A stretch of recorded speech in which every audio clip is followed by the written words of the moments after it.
الحمد لله تازە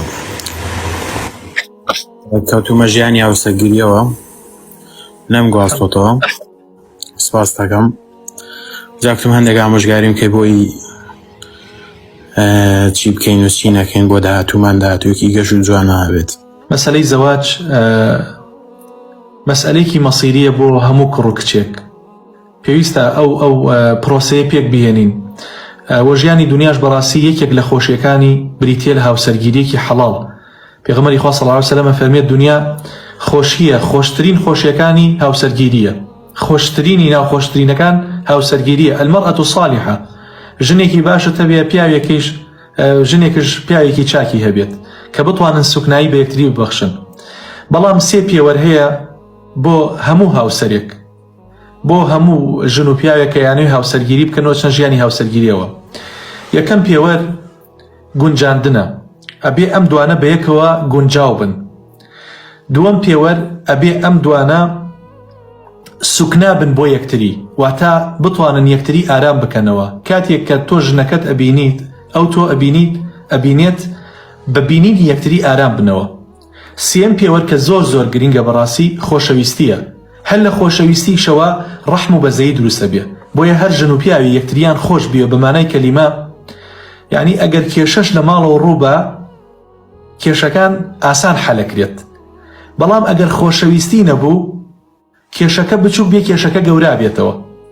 بۆیە دایمەن پێغەمبەری خوا صلی الله علیه و سلم چۆن وەصفی ئافرەتێکی صالیحی کردووە، فەرمێتی ئەو ئافرەتەیە شەو نایەڵێ پیاوەکەی بە دڵعاجزی بخەوێ، دەست ئەکاتە ناو دەستێەوە ئەڵێ وەڵڵاهی چاو نان و قێنم ناخەوم ئیم شەو هەتا دڵی تۆ ڕازی نەکەم. ئەوە چی وا لەم ئافرەتاکات ئەم شتە بکات؟ خۆشەویستی. بۆیە خۆشەویستی، گونجاندن باشە، سوکنایی بەیەک، ڕەحم و بەزەیی، ئەمانە سەمام الئەمانن. ژن و پیا و ڕاگیر ئەکەن، ئیدامە بەو خێزانە ئەدەن، وا ئەکەن عایلەیەکی جوان و کۆمەڵی مناڵی چاوگەش و خنجیلانە لە دەوری خۆیان کۆکەنەوە. بۆیە بە خۆشەویستی، بە تەنها خۆشەویستی شتەکان چارەسەر نابێ. گونجاندن ئەوێت ئەبێ لە عەقڵیەتی یەکتری، یعنی جەنابەت بۆ نمونە کارمەندی بۆ نمونە لە شوێنێکە باشە، کرێکاریت باشە، مامۆستای لە شوێنێکە، ئەبێ خێزانت لە ئیشەکەی تۆ تێ بگات. بزانێ یعنی بۆ نمونە ئێستا دکتۆرێکە چێت بۆ خەستەخانە شەو تا بەیانی خەفەرە، ئەبێ ئەم ژنە تێ بگات. یعنی ئەم پیاوەی من کە لە خەستەخانەیە بەدیار نەخۆشەوەیە و سەرقاڵە، یعنی ئەگەر نامەی بۆ نات جوابی نامەکەی نەدایە و یەکسەر کێشە لەگەڵ یا دروست نەکات. بۆ جوابی نابت نادایە و لەگە کیا قسەتە کرد؟ نابێ ئەم دەمەدەمیە لەگەڵا بکەی. ئەم دکتۆرە، ئەم خەفەرە، ئەم ڕەنگە تا 2 سەعاتی تر مەجای ئەوەی نەبێ مەسیجەکانی تۆ جواب داتەوە، یا جاری وایە تەلەفۆنەکە جواب ناداتەوە. ڕەنگە لەو کاتەیە کەسێکیان هێنا بێ هیلاکە، ئەم ئەیوێ دڵی ببوژێنێتەوە لە مردن ڕزگاری بکات. باشە؟ یان بە هەمان شێوە کەسێکەیە هاوسەرەکەی بۆ نمونە دەوامی مەکتەبەکە، مامۆستایە، شتێکە لە پۆلایە، کاتێ تۆ تەلەفۆنی بۆەکەی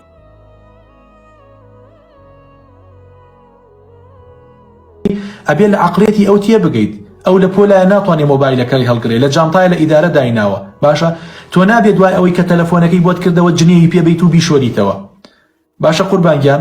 بۆیە ئەبێ ئەم گونجاندنە ڕووبات و ئەو خۆشەویستیە لە ماڵا بەرپا بکرێت و حورمەت لە کەسوکاری یەکتری بگن. ئەوە زۆر گرینگە، زۆر گرینگە. باشە؟ من هەمیشە وتومە هیچ عیب نییە هاوسەرەکان قاچی یەکتری ماچکەن. ئەوە عیبە بڕۆی قاچی خەڵک ماچکەی کە کێشە بۆ دروست بوو. ئەوە عیبە بەڕاستی. وەڵڵی مامۆستا من الحەمدولله هەمومان هەردووکمان بەدینین، یەک دوش یعنی زەواجێکی سوودفە بوو، الحەمدولله پێشی رازین. ڕاستەکەی وەڵام دوش سەرەتا هەردووکمان حەزمان بەو هاوسەرگیریە نەبووە، دوای الحەمدولله ئێستا یەکمان زۆر خۆش دەوێت. سواز بۆ خوا. و هەروەها ئێستا بۆ خۆشم دکتۆرم الحەمدولله، خاوەن سەیدەلی خۆم بەڕێوە دەبم.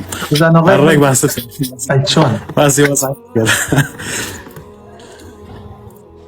یاخوا بەختەوەر ئەو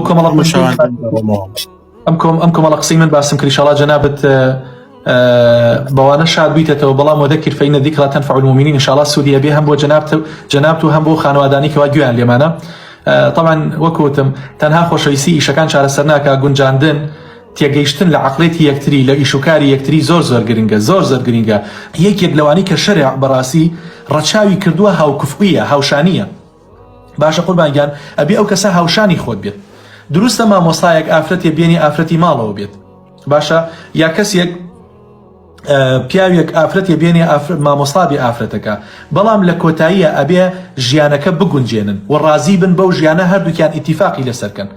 ئەبێ ئەم پیاوە ڕازی بێ چێشتی بم بۆ دەنواڵێن چێشتی ساردەوە بۆ بخوات، ئامادە بێت چاگەرمەوەکە، ئامادە بێ دایبی بۆ مناڵەکەی بگۆڕێ، ئامادە بێت میوانەکانی بەرێ بۆ مەطعەم، چکە هەموو کاتی ئەم ژنە بەردەست نییە. بۆیە ئەو گونجاندنە زۆر گرینگە لە ژیاندا، ئەبێ سەرەتا بڕیاری لێبەی نەک دوایی فەرتەنی لەسەر بنیتەوە.